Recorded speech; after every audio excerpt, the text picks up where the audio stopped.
صلی علی رسولہ الکریم اما بعد فاعوذ باللہ من الشیطان الرجیم بسم اللہ الرحمن الرحیم۔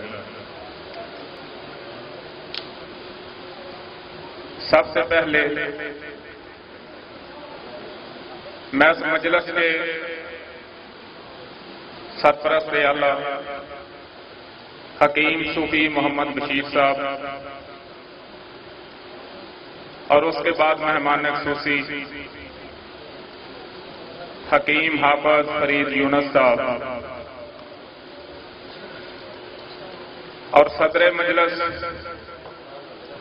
حکیم ملک سکندر خان صاحب اور دیگر مہمانوں کے انتہائی شکر گزار ہوں کہ انہوں نے مجھ جیسے ادنا سے طالب علم کو اسٹیج پہ بولنے کی موقع دیا۔ سامعین محترم، اس عظیم الشان طبی سیمینار کا ہم نے افتتاح 24 فروری میں گوجرانوالہ میں کیا۔ اس کے بعد 15 نومبر 2020 میں گوجرانوالہ میں کیا اور اس دفعہ کے پی کے شہر پشاور میں ملک سکندر یاد کے زیر صدارت یہ تیسرا عظیم الشان طبی سیمینار جو ہے وہ منعقد ہو رہا ہے۔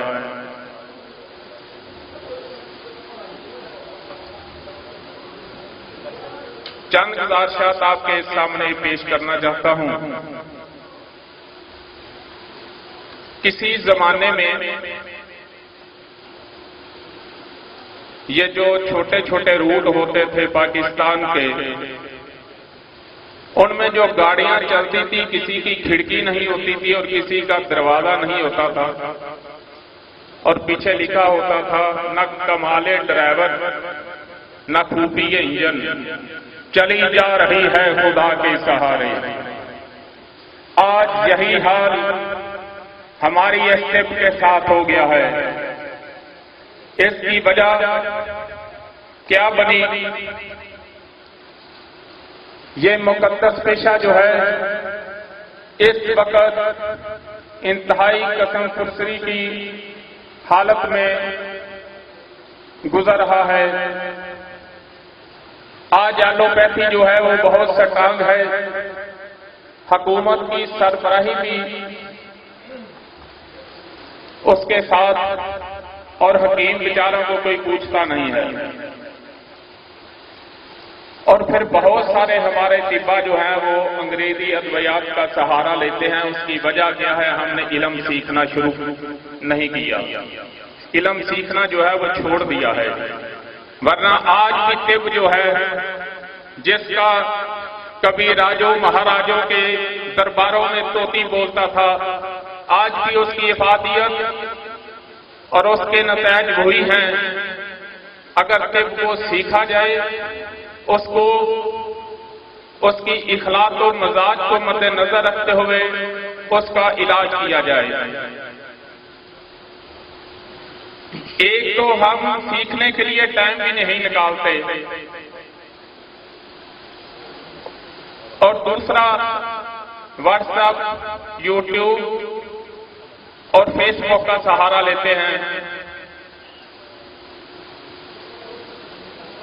میرے استاد محترم سید نعمت علی شاہ صاحب نے یہ ایک چھوٹی سی کتاب لکھی، 6 نبضیں کل امراض۔ یہ دیکھنے میں تو انتہائی چھوٹی سی ہے، بلکہ کتاب تو کیا ہی کہا جائے گا، لیکن اس میں طب کو ایسے ہی پرویا ہے جیسے کہ سمندر کو کنویں میں۔ یہ چند صفحات پہ مشتمل کتاب ہے۔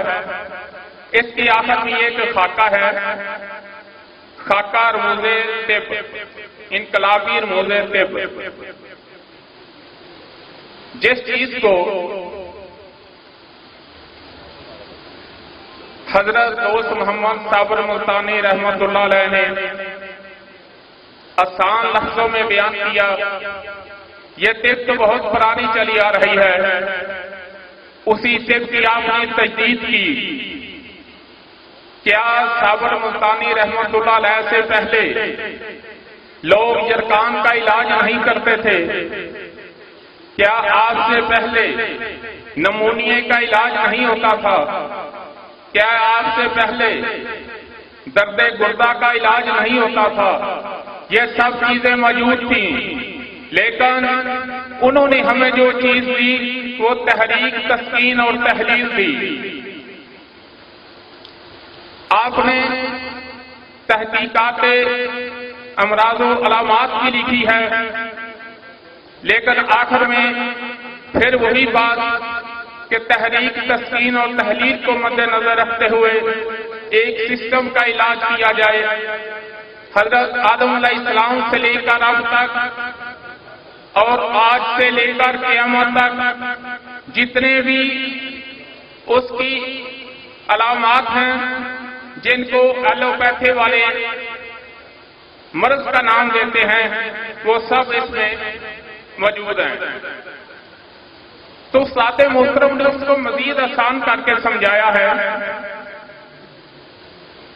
اور اس کے ساتھ ہماری ایک ماہانہ تربیتی کلاس بھی گوجرانوالا میں ہوتی ہے۔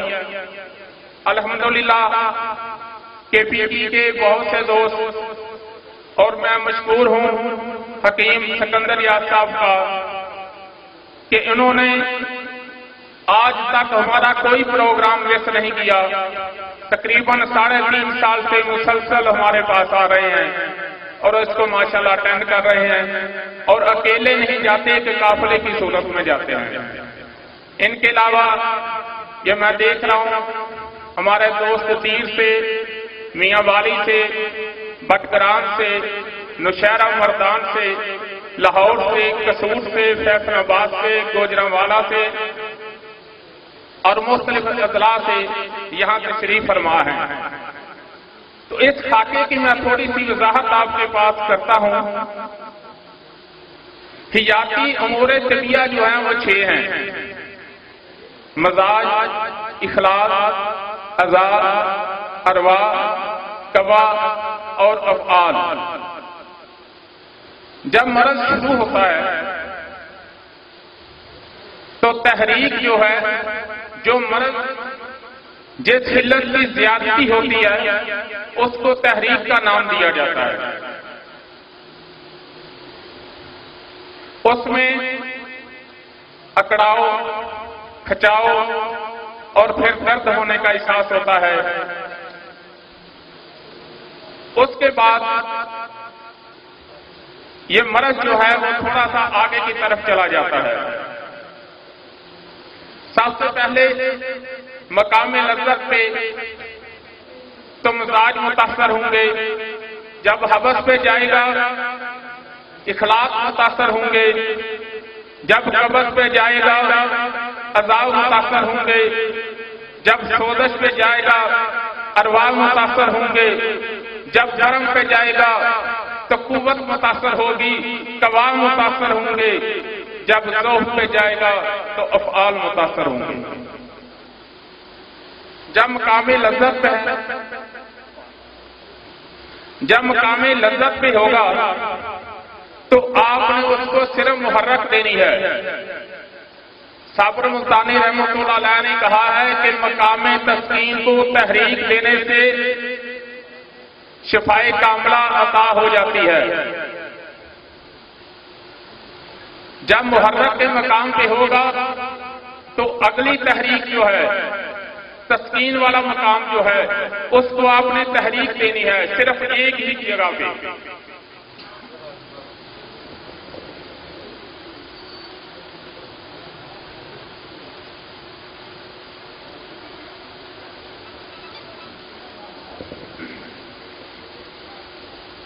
اور جب حبس کے مقام پہ چلا جائے گا تو آپ نے اگلی تحریک کی صرف شدید دینی ہے۔ اس کے بعد مقام قبض پہ جائے گا تو آپ نے ملین دینی ہے اور اس سے اگلی والی آپ شدید دے سکتے ہیں، یعنی اگلی دو جگہ پہ آپ نے تحریک جو ہے وہ بڑھانی ہے۔ جب سوزش کے مقام پہ ہوگی تو اس کی اگلی تحریک جو پہلی ہے اس میں آپ نے مسہل دینی ہے اور اگلی جو ہے وہ آپ شدید اور ملین دے سکتے ہیں۔ اسی طرح جب برم پہ جائے گی تو آپ نے اکثیر دینی ہے، جب ذوف پہ چلی جائے گی تو پھر آپ نے مقبیات کا استعمال کرنا ہے۔ اور یہ بات یاد رکھیں کہ کوئی بھی دوائی جو ہے، کوئی بھی خوراک جو ہے وہ مقبی نہیں ہے، ہر تحریک کے مغزیات جو ہیں وہ مقبی ہیں، ہر تحریک کے مغزیات مقبی ہیں، اور اس کے علاوہ آپ حالت کو بھی مقبی کہہ سکتے ہیں۔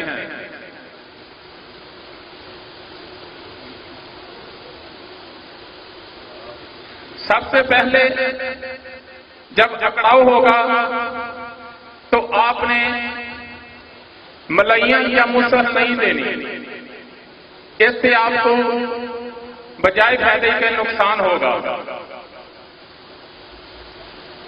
آپ نے نبض دیکھنی ہے تو 6 نبضیں جو ہیں 3 سسٹم ہیں، 2 قلب و عضلات کے، 2 جگر و غدد کے اور 2 دماغ و اعصاب کے۔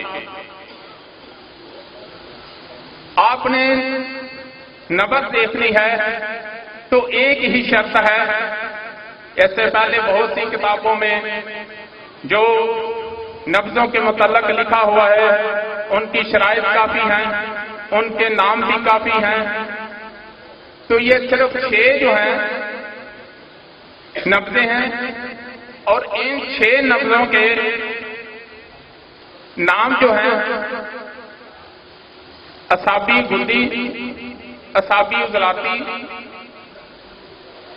عضلاتی اعصابی، عضلاتی گدی، گدی اعصابی، گدی عضلاتی اور گدی اعصابی، یہ 6 نبضیں ہیں، اور انہی 6 نبضوں کے اندر تمام بیماریاں جو علاج ہے وہ موجود ہے۔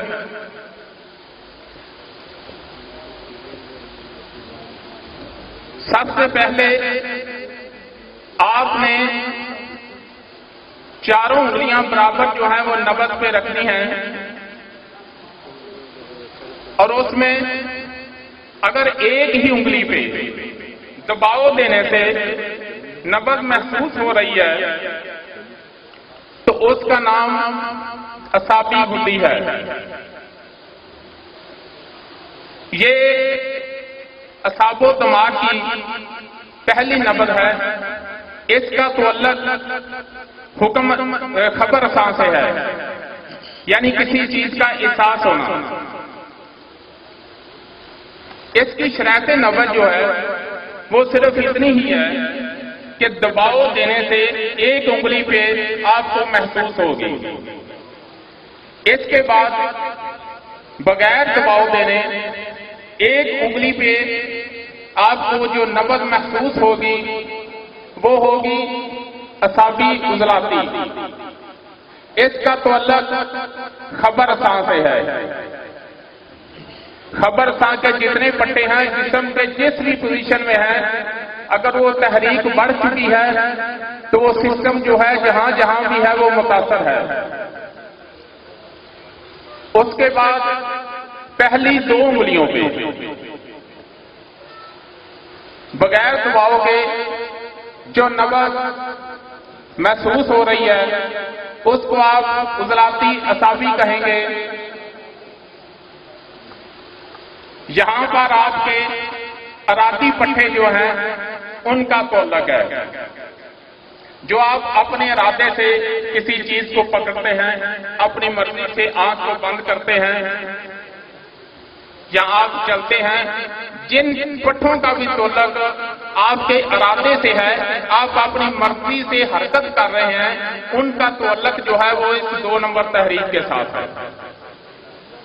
اس کے بعد 3 نمبر تحریک جو ہے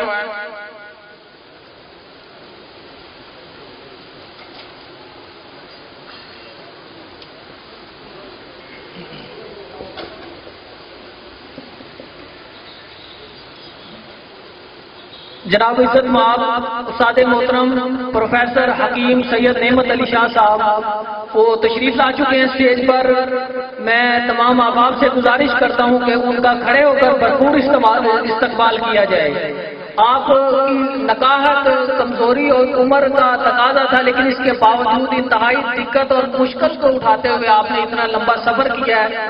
یہ آپ کا طب کے ساتھ جو اخلاص ہے اس کا منہ بولتا ثبوت ہے۔ اتنی عمر اور کمزوری اور نکاحت کے باوجود موسم کی اس شدت میں آپ نے اتنا سفر کیا اور آپ یہاں پہ تشریف لائے۔ استاد محترم حکیم پروفیسر سید نعمت علی شاہ صاحب آپ تشریف لائے ہیں، آپ کو خوش آمدید کہتے ہیں۔ آپ کے لیے دعا ہوئے، اللہ تعالیٰ آپ کو صحت و سلامتی والی لمبی عمر عطا فرمائے۔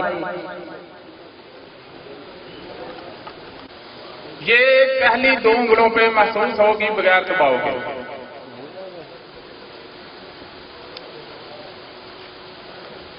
اگر پہلی 3 انگلیوں تک، تیسری انگلی تک نبض کا احساس ہے تو اس کو ہم عضلاتی غدی کہیں گے۔ یہ غیر ارادی پٹھے ہیں، جیسے دل ہے، پھیپھڑے ہیں۔ انسان سویا ہے، انسان بیٹھا ہے، یہ خود بہت جو ہے برکت کر رہے ہیں، اور بھی پورے جسم میں بہت سارے عضلاتی پٹھے جو ہیں وہ موجود ہیں جو کہ غیر ارادی حرکت کے تابع ہیں۔ اس کے بعد بدھی عضلاتی نبض جو ہے وہ آپ کو 4 انگلیوں پہ محسوس ہوگی۔ صرف ایک ہی شرط ہے کہ آپ نے نبض پہ 4 انگلیاں برابر رکھنی ہے، جہاں محسوس ہو جائے آپ نے اس کو کاؤنٹ کر لینا ہے۔ اس کے بعد بدھی اعصابی تحریک کی جو نبض ہے وہ درمیانی 2 انگلیوں میں ہوگی۔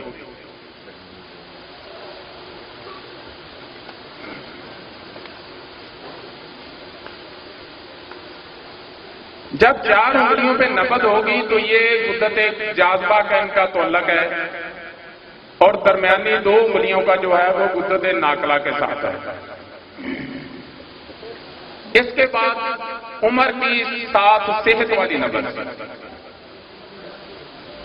یہ بہت اہم چیز ہے کہ آپ کے سامنے ایک مریض آتا ہے، ایک پیشنٹ آتا ہے، آپ کو عمر کے لحاظ سے اس کی صحت والی نبض معلوم ہونا ضروری ہے۔ اگر آپ کے پاس اس کی صحت کا معیار نہیں ہے تو آپ کامیاب علاج نہیں کر سکتے۔ جو دودھ پیتا بچہ ہوگا اس کی دودھ کے زمانے کی جو عمر ہے تقریباً 2 سال تک، جب تک وہ اپنی ماں کا دودھ پی رہا ہے، ایک انگلی پر دباؤ دینے سے اس کی نبض جو ہے وہ صحت والی نبض ہے۔ یہ باتیں اپنے دماغ میں بٹھا کر لے جانا، پھر پتہ نہیں زندگی میں موقع ہو یا نہ ہو، پھر یاد کر لیں۔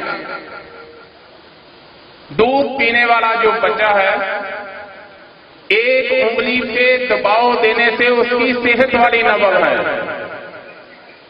اس کے بعد جب اس نے تھوڑا بہت روٹی وغیرہ کھانی شروع کر لی، کوئی دلیا کھانا شروع کر لیا، کوئی بازاری چیزیں کھانی شروع کر لی، تو یہ تقریباً 7-8 سال کی عمر تک اس کی جو نبض ہے وہ ایک انگلی پر بغیر دباؤ کے اگر احساس ہو رہا ہے تو وہ بچہ صحت مند ہے۔